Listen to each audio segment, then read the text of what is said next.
Want to answer some questions? Well, I'll let you know after you tell me what the question is. That's too late. You got to do it. Too late. All right, okay. I'm on. This is Dave, who's bringing it online today with this question. He says, my daughter's been dating a guy for 2 years. This has caused conflict in our family because my daughter is a Christian and he's a Catholic. We've prayed about this, and we just don't want our daughter to be unequally yoked. What do you think? Well, I'd hate to say you're Christian and he's Catholic, because Catholics consider themselves Christians, and there is some difference. What do I say? It's difficult to be unequally yoked. Don't be unequally yoked with an unbeliever. But what does this boy believe? I mean, does he believe in Jesus? Does he believe in the power of the cross? Has he been born again? All these things. And if not, they're setting themselves up for conflict. But on this one, if I were you, I would love this young man and see if what he believes, and see if you couldn't lead him to a little bit more perfect understanding of God's love and grace. Okay, this is Jesse, who says, I suffer from Lyme disease. I believe that I'm going to be healed, but it's only getting worse. Why hasn't God healed me yet? Is this a test of my faith? I have no idea why God hadn't healed you. There are many reasons. The first of which is you may not be praying right. There could be something in your life, or it may be that God wants you to use medicine. I just don't know, but there is medicine for Lyme disease, but you certainly don't want to let it go on very long, because you can have very severe consequences. I don't know if he's not being treated. If he's been diagnosed, you'd think he'd be getting something. But it's caused by a tick bite, and it's one of those things. I wouldn't hesitate to take medicine. I believe that God uses medicine. Absolutely. And he uses doctors. We're very blessed to have wonderful medical facilities, and I think there's nothing that would denigrate faith on account of the fact that you go to doctors and get treated. All right.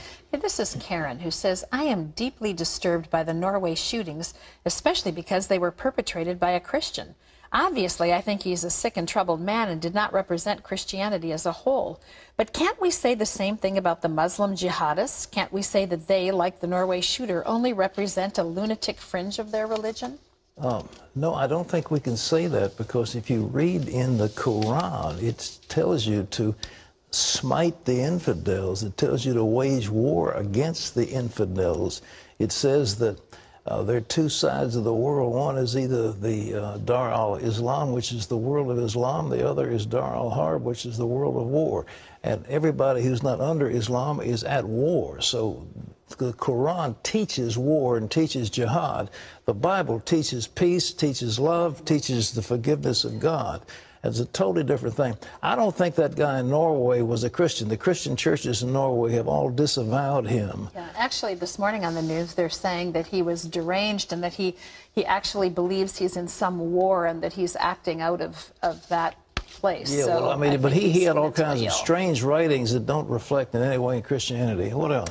This is Brenda, who says, the wealthy in America can afford to have their taxes raised a little so the poor can keep their basic benefits like food and shelter. Why can't this be an open matter? The tragic fact is 50% of the people in America pay no taxes at all. And so if you burden the productive sector with higher and higher taxes, they will be less able to provide the jobs, which is what the poor need. The poor don't need handouts. They don't need welfare programs. They need employment. And if you're going to penalize the productive sector, you're going to take away their opportunity to provide jobs. And it's the surpluses of profit that business has that enables it to hire more people and to expand. And if we don't have a dynamic economy, then everybody suffers. So, you know, this business about we're going to cut spending on the backs of the poor, well, it's a shame, but we've given away benefits to everybody. We've just, when they had welfare reform a few years ago, and Tommy Thompson in Wisconsin and others put in reform, it was dramatic. They said, look, if you don't work, you're not going to get free food. So all of a sudden, these welfare guys started getting jobs. And it was it was meant to help people over a slump, not to be an ongoing, constant support. It is devastating to take charity all the time.